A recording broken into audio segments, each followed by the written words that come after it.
Bismillahirrahmanirrahim. Assalamualaikum warahmatullahi wabarakatuh.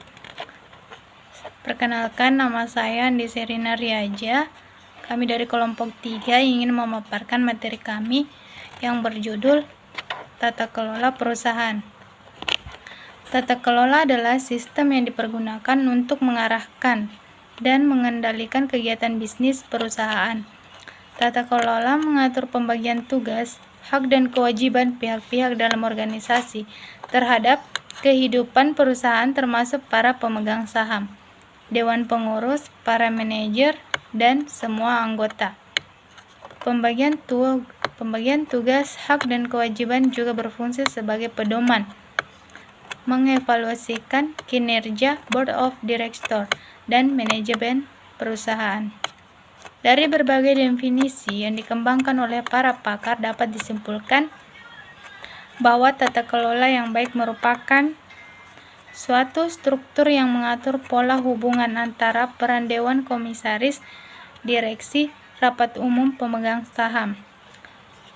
Suatu sistem check and balance mencakup perimbangan kewenangan atas pengendalian perusahaan. Pentingnya hak pemegang saham untuk memperoleh informasi dengan benar dan tepat pada waktunya. Kewajiban perusahaan untuk melakukan pengungkapan secara akurat, tepat waktu, transparan terhadap semua informasi kinerja perusahaan kepemilikan. Tujuan dan manfaat tata kelola perusahaan. Tujuan utama dari pengelolaan perusahaan yang baik adalah untuk memberikan perlindungan yang memadai dan memperlakukan pemegang saham dan pihak yang berkepentingan lainnya secara adil.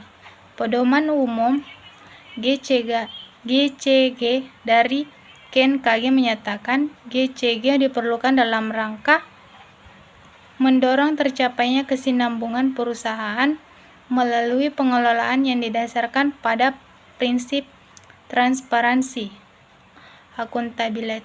akuntabilitas, responsibilitas, independensi, serta kesetaraan dan kewajaran. Mendorong pemberdayaan fungsi dan kemandirian masing-masing organ perusahaan, yaitu dewan komisaris, direksi, dan rapat umum pemegang saham. Mendorong pemegang saham, anggota dewan komisaris, dan anggota direksi agar dalam membuat keputusan dapat menjalankan tindaknya dilandasi oleh nilai moral yang tinggi dan kepatuhan terhadap peraturan perundang-undang. Mendorong timbulnya kesadaran dan tanggung jawab sosial perusahaan terhadap masyarakat dan kelestarian lingkungan terutama di sekitar perusahaan. Mengoptimalkan nilai perusahaan bagi pemegang saham dengan tetap memperhatikan pemangku kepentingan lainnya. Meningkatkan daya saing perusahaan secara nasional maupun internasional, sehingga meningkatkan kepercayaan pasar yang dapat mendorong arus investasi dan pertumbuhan ekonomi nasional yang berkesinambungan. 3 prinsip tata kelola perusahaan. Secara umum terdapat 5 prinsip dalam GCG menurut KNKG 2006 yang disingkat tarif, yaitu 1. Transparansi, yaitu penyediaan informasi yang material dan relevan dengan cara yang mudah diakses dan mudah dipahami oleh pemangku kepentingan. 2. Accountability, yaitu pertanggungjawaban kinerja perusahaan secara transparan dan wajar. Perusahaan harus dikelola secara benar, terukur, dan sesuai dengan kepentingan perusahaan dengan tetap memperhitungkan kepentingan pemegang saham dan pemangku kepentingan lain. 3. Responsibility, yaitu pematuhan peraturan perundang-undangan serta melaksanakan tanggung jawab terhadap masyarakat dan lingkungan. 4.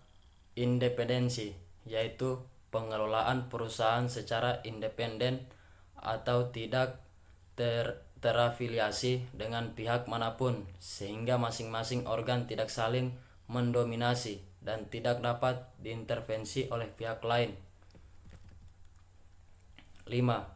Fairness, yaitu penjaminan perlindungan hak-hak para pemegang saham dan pemangku kepentingan lainnya, termaksud hak-hak pemegang saham minoritas dan para pemegang saham asing.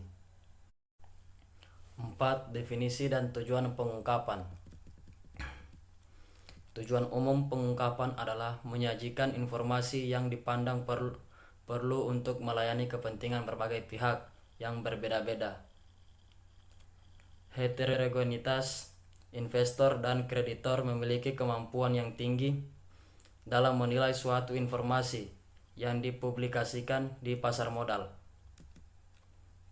karena pasar modal merupakan sarana utama pemenuhan dana dari masyarakat. Pengungkapan bertujuan untuk melindungi atau protektif informasi atau informatif atau melayani kebutuhan khusus. Baik, itulah tadi pemaparan dari kelompok kami. Saya akhiri, wabillahi taufiq wal hidayah. Wassalamualaikum warahmatullahi wabarakatuh.